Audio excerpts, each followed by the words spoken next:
मन की आवाज़ प्रतिज्ञा के आने वाले एपिसोड का भी टीवी शो धमाकेदार होने वाले हैं। साथ ही साथ कहानी में आ चुका है एक नया मोड़। जैसे कि हमें दिखाया गया है कि यहाँ पर एक ठाकुर सज्जन सिंह ने प्रतिज्ञा को कहा है कि हम तुम्हें बाहर लेकर जाना चाहते हैं और साथ में तुम्हारे पापा और तुम्हारे भैया भी आएंगे। पर प्रतिज्ञा को सवाल उठता है कि आखिर कौन सी बात है जो बाबूजी हमें बाहर लेकर जाना चाहते हैं। प्रतिज्ञा कृष्णा से सवाल पूछती है, कृष्णा आखिर हम जा कहाँ रहे हैं, हमें तो पता भी नहीं है कि बाबूजी हमें कहाँ पर लेकर जा रहे हैं। कृष्णा कहते हैं कि जब देखो तब सवाल सवाल सवाल। तुम्हें यह नहीं लगता कि हमें बाबूजी कोई सरप्राइज देना चाहते हैं या कोई हमारे लिए सरप्राइज होगा? तुम इतनी सवाल क्यों करती हो प्रतिज्ञा, और इतनी टेंशन क्यों लेती हो? हमें बाबूजी जहाँ पर लेकर जा रहे हैं कुछ अच्छा ही होगा। तभी यहाँ पर प्रतिज्ञा के पापा और आदर्श दोनों भी आ जाते हैं। तभी यहाँ पर प्रतिज्ञा और कृष्णा बाहर आते हैं। कृष्ण यहाँ पर जो केसर होती है वो कहती है कि हम आपके लिए चाय नाश्ता लाते हैं। ठाकुर सज्जन सिंह गुस्सा हो जाता है और कहता है कि चाय नाश्ता क्या लगा कर रखा है तूने, जाओ यहाँ से, जब देखो तब चाय नाश्ता, तुम्हें किसने कहा है बीच में बोलने के लिए? वो दोनों चाय नाश्ता करके ही आए हैं घर से, हमें पहले ही बहुत देर हो चुकी है, बीच में बोलती रहती हो। प्रतिज्ञा के पापा कहते हैं कि हाँ हाँ समधी जी, हम तो घर से चाय नाश्ता करके ही आए हैं, आपको फिक्र करने की कोई ज़रूरत नहीं है और ना ही खातिरदारी करने की। ठाकुर सज्जन सिंह कहते हैं कि ये हुई ना समधी वाली बात, ये पढ़े लिखे लोग हैं, कभी बाहर चाय नाश्ता बिना निकलते नहीं है। तभी यहाँ पर ठाकुर सज्जन सिंह कहता है कि चलो हमें अब बहुत देर हो गई, हमें निकलना होगा।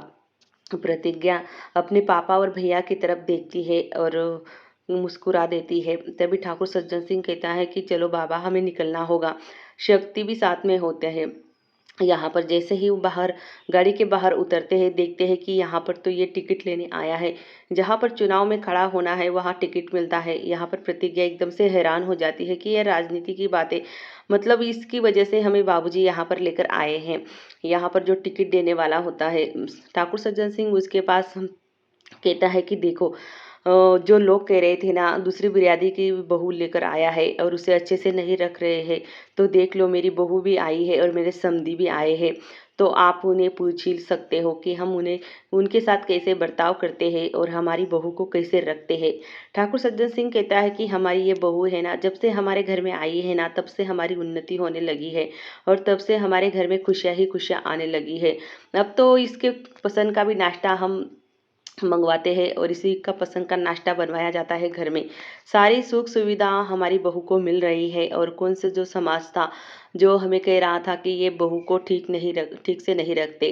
तभी प्रतिज्ञा से पूछते हैं ठाकुर सज्जन सिंह, क्यों बेटा हम तुम्हें ठीक से नहीं रखते? यहाँ पर प्रतिज्ञा कुछ बिना बोले हल्का सा मुस्कुरा देती है। तभी ठाकुर सज्जन सिंह कहते हैं कि मेरे समधी से भी पूछ लो, यहाँ पर टिकट के लिए सब कुछ खेल चल रहा है। और यहाँ पर प्रतिज्ञा एकदम से हैरान हो जाती है कि ये लोग जो है जो पहले मुझे ऐसा करते थे और अचानक से इस टिकट के लिए इतनी मीठी मीठी बातें कर रहे हैं। तभी यहाँ पर कृष्णा की तरफ देखती है प्रतिज्ञा। कृष्णा इशारा में कहता है कि तुम शांत बैठो। यहाँ पर प्रतिज्ञा के पापा और भैया को अच्छा नहीं लगता, क्योंकि यहाँ पर जो ठाकुर सज्जन सिंह है कहते हैं कि देखो समधी जी, यहाँ पर हम अब चुनाव लड़ रहे हैं, क्या आप मुझे चुनाव के लिए वोट नहीं दोगे? तभी यहाँ पर प्रतिज्ञा के पापा कहते हैं कि क्यों नहीं समधी जी, हम आपको वोट जरूर देंगे। तभी यहाँ पर सबके सब बाहर आ जाते हैं और यहाँ पर प्रतिज्ञा जो होती है एकदम से हैरान हो जाती है। यहाँ पर ठाकुर सज्जन सिंह को एक आदमी बुलाने के लिए आता है कि आपको अंदर बुलाया है। और तभी प्रतिज्ञा अपने पापा और भैया से कहती है कि पापा मुझे जरा सा भी अंदाजा नहीं था कि बाबूजी आपको ये इसलिए यहाँ पर बुला रहे हैं। तभी प्रतिज्ञा के पापा कहते हैं कि कोई बात नहीं बेटा, इतनी तो रिश्तेदारी में बन चलती ही है। वही दूसरी तरफ अंगद अंगद के साथ दोनों दोस्तों की अब बेल हो चुकी है। यहाँ पर पुलिस स्टेशन में वो तीनों भी खड़े हैं। इतनी मारपीट खाने के बाद भी यहाँ पर अंगद अपनी मतलब सुधारने का नाम नहीं ले रहा है। कृष्णा अपने बाबूजी से कहता है कि मैं और प्रतिज्ञा बाइक पर आऊँगा, तुम चले जाओ घर पर। प्रतिज्ञा बार बार कृष्णा से कहती है कि कृष्णा मुझे थोड़ी सी घबराहट और थकान लग रही है, मुझे घर जाना है। कृष्णा कहता है कि इजाज़त लेकर आया हूँ तुम्हें बाबूजी से और थोड़ा घुमाऊंगा, कुछ खाए पिएंगे, और तुम कह रही हो कि घर चलो। तभी यहाँ पर अंगद नजर आता है कृष्णा को। तभी यहाँ पर कृष्णा कहता है कि इन तीनों को तो मुंह सुझाव हुआ है, थोड़ी सी इनकी भी मजाक ले ले। प्रतिज्ञा कहते हैं कि नहीं कृष्णा, हमें यहाँ से चलना होगा। तभी कृष्णा कहता है कि इतनी मारपीट कहाँ से करके आए हो और चांगली अच्छी सी खातिरदारी की की है तुम्हारी तो, और किसने तुम्हें पुलिस स्टेशन में भेजा है। यहाँ पर कृष्णा को पता नहीं है कि ये सब कुछ प्रतिज्ञा और प्रतिज्ञा के घर वालों ने किया है। तभी यहाँ पर अंगद एकदम से हैरान हो जाता है। कृष्णा और प्रतिज्ञा वहाँ से चले जाते हैं। अंगद जोर जोर से हंसने लगता है। उसके दोस्त उससे पूछते हैं कि भैया आप क्यों हंस रहे हो इतने जोर जोर से। तभी यहाँ पर अंगद कहता है कि मुझे लगता है कि कृष्णा को प्रतिज्ञा की किडनैपिंग की बात पता नहीं है, और उसे पता होती तो अब तक तो वो हमें चीर डालता यहाँ पर, और मार मार के हमारी बहुत बुरी हालत कर देता। इसी बात का हम फायदा उठाएंगे कि प्रतिज्ञा को किडनैप हमने किया था, इस बात का पता कृष्णा को नहीं है। यहाँ पर प्रतिज्ञा और कृष्णा घर चले आते हैं। जैसे ही यहाँ पर आदर्श जो होता है, कोमल अपने रूम का फ़ोन चेक करता है, तभी यहाँ पर फ़ोन की बेल बजती है। बाहर जो होते हैं हॉल का फ़ोन उसके पापा उठाते हैं, और यहाँ बेडरूम के फ़ोन में भी सुनाई देता है। तभी अंगद का फ़ोन आता है, और अंगद कहता है कि ससुर जी, अब तो मैं जेल से छूट के आया हूँ, तुमने मुझे जेल भिजवाया था ना। तभी यहाँ पर प्रतिज्ञा के पापा कहते हैं कि तुम्हारी इतनी हिम्मत, जेल से छूटने के बाद भी हमें फ़ोन लगा रहे हो। और ये सारी बातें आदर्श सुन रहा था। तभी यहाँ पर अंगद कहता है कि मुझे पता है कि अभी तक कृष्णा को ये बात पता नहीं है कि मैंने प्रतिज्ञा को किडनैप किया था, और वो एक रात मेरे साथ रह चुकी थी।